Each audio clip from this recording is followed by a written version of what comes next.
One day, when the glory comes, it will be ours, it will be ours. Oh, one day, when the war is won, we will be sure, we will be sure. Oh, glory, glory, glory.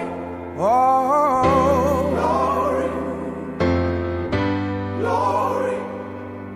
Hands to the heavens, no man, no weapon formed against, yes, glory is destined. Everyday women and men become legends. Sins that go against our skin become blessings. The movement is a rhythm to us.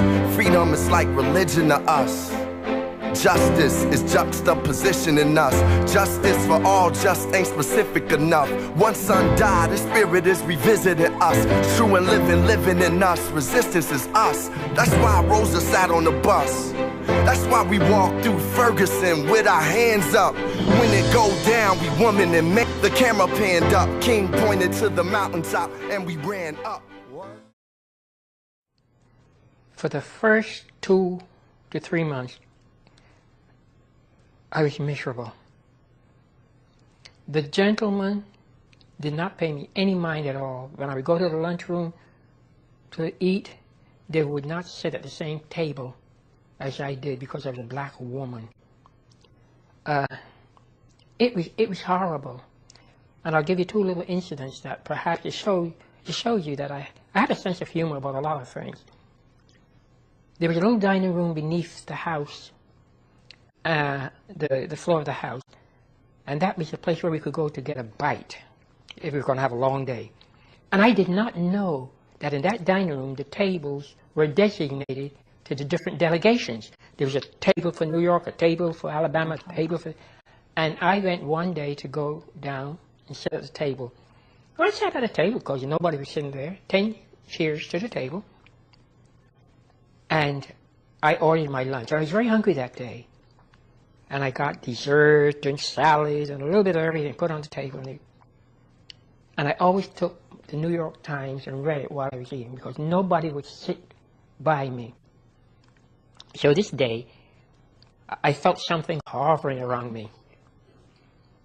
I looked up, and if looks could kill, I would have been dead.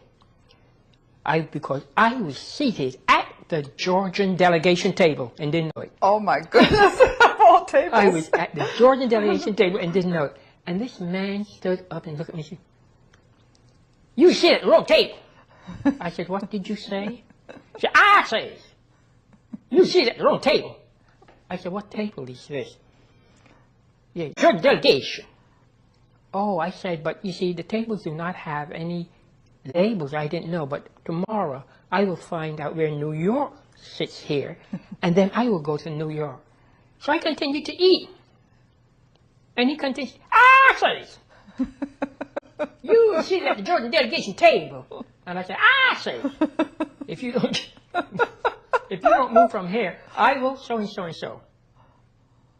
But then I began to feel sorry for him because he was hungry.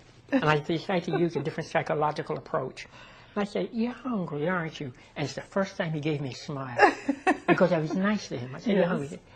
He said, "Sure, I'm hungry." I said, "I know what your problem is. Your problem is you cannot sit at this table because a black person is seated at the table. Is that right?" He said, "Yeah." I said, "I am going to help you. You see that table over there? There's a table diagonally across from the table where I was sitting, and there's nobody at it."